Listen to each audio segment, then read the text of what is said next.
We bring to you Dallas Cowboys owner and general manager Jerry. Around. Good morning, sir. I think we get a couple of fours. All right? Bye-bye. Good morning, sir. Can you hear us? Okay, great. Yes, I can hear you now. All right. Fantastic. All right. Sorry, guys. Let me get this hearing aid in.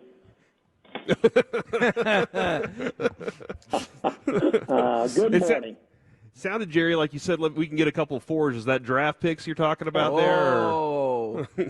Hey, well, I actually was talking draft picks, but I was on my other handheld phone. So, but you did catch me there. Okay. Now, there's been a lot of talk, obviously, for good reason, about Dak Prescott and his injury. There's been concern about the hamstring actually potentially ripping off the bone and talk of season-ending surgery. Can you give us any insight as to if that is a possibility and if IR is a guarantee now? It's a blurred area. There's no question the injury is there, and the question is will it require surgery? That's all opinions, and of course the ambiguity here is first of all, it's going to take him one way or the other. He's got to have some weeks off of it before he could see if it really does require surgery. And so he doesn't want surgery. He wants to be on the field and go for it. And so he's weighing that. We're weighing that. And we'll just see how it goes here. So it really does come down to, in a couple of weeks, reevaluating that part of the process. It could be. The faster we make this decision, the quicker we get the clock running if we IR'd him. And, of course, the facts are we don't have to IR him at all. But that keeps us from bringing a player up to the active roster. But I'll weigh whether or not it's worth not having that player on the roster while we let this play out. Jerry, you've been doing this for a long time, and I know I'm going to the future of this season. Have you guys made decisions in, let's say, week 15 through 17 where you're at record-wise on if you want a guy to try to play maybe the last few games of the year? No, that type of thinking hasn't entered into. I'm well aware it's there, well aware it could happen, but that type of thinking hasn't entered into it. And right now we're trying to, first and foremost, do the best thing we can do against Philadelphia. That's critical. And I think we're doing that and give us our best chance with everything we've got to work with to get out here and win this game this weekend. That's it. That's where it is. As we move along, in general, when things come along that are a part of that we can reference back, such as Mingo, such as where we thought of him in the draft. When we see something we can live with that, that really, in a way, has nothing to do with the issue of whether or not you're paring down your roster and looking to next year or not. We wanted Mingo because we wanted Mingo we wanted Mingo when we left that draft. We were disappointed we didn't get him. Can you kind of walk us through how all of that went down in the process of going to pursue him?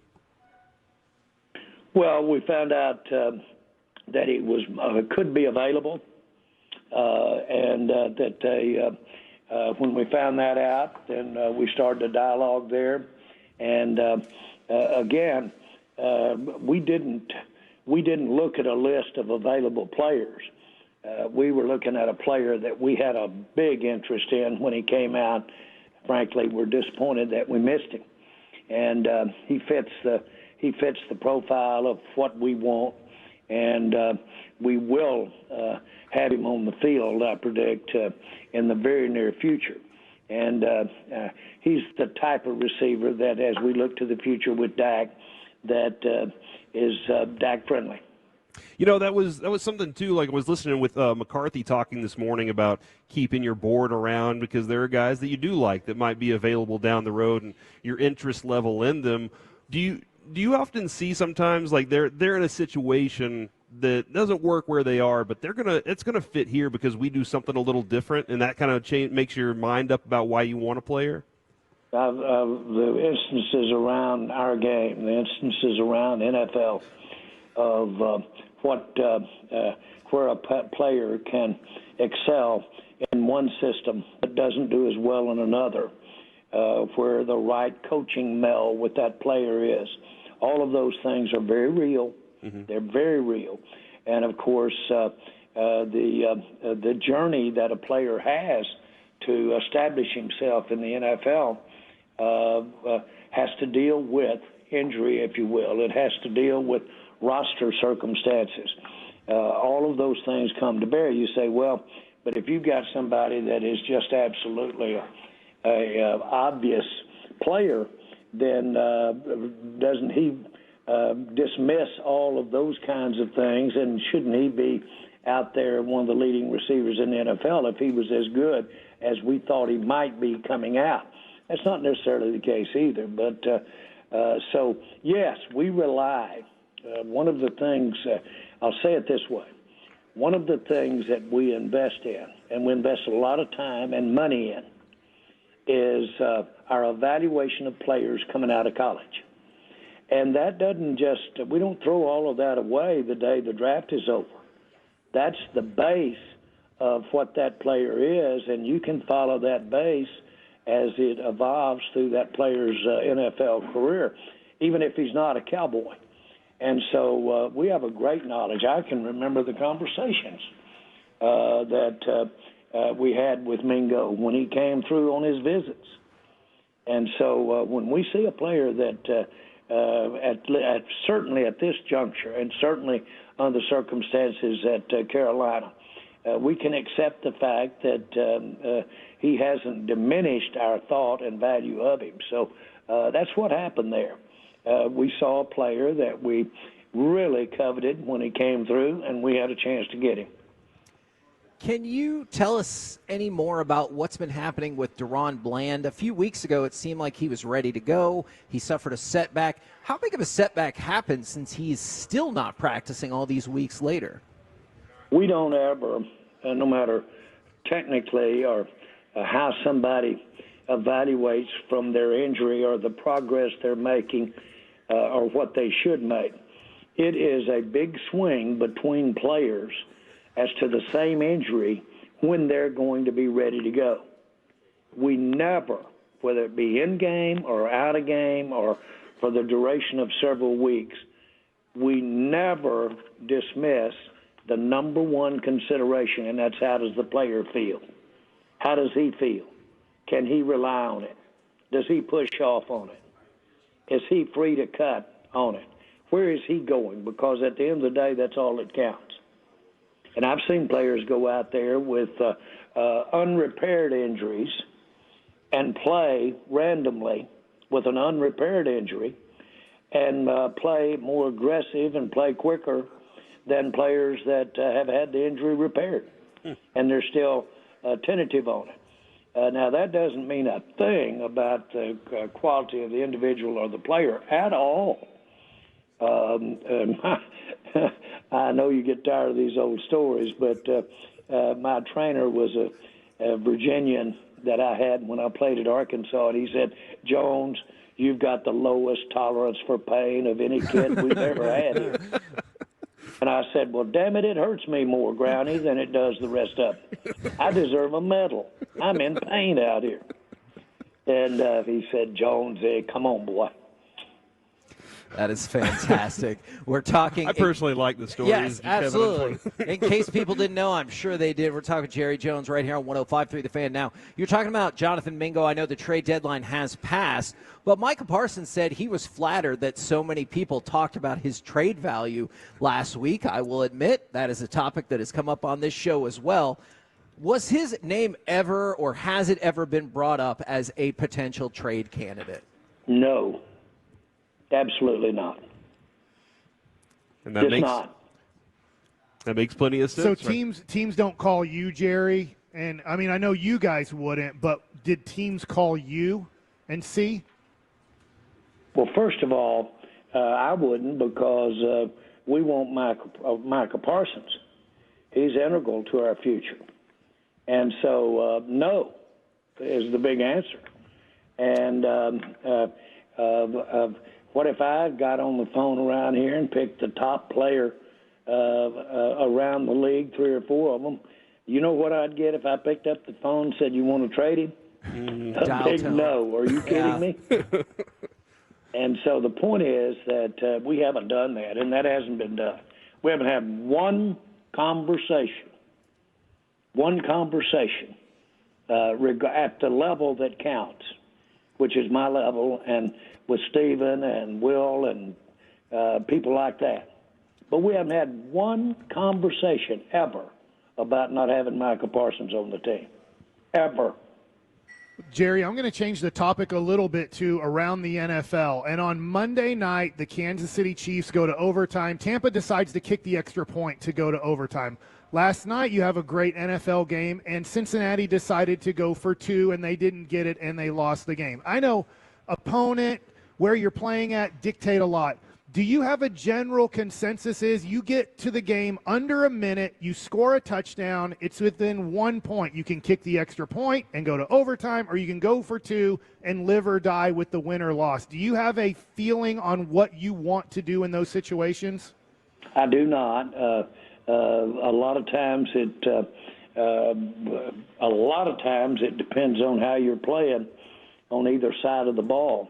I know last year, you remember Detroit came in here and went for it several times to get the 2 and finally didn't get it, and we beat them. Remember that play? Yes. On Detroit. And so, no, I get it, and you do too.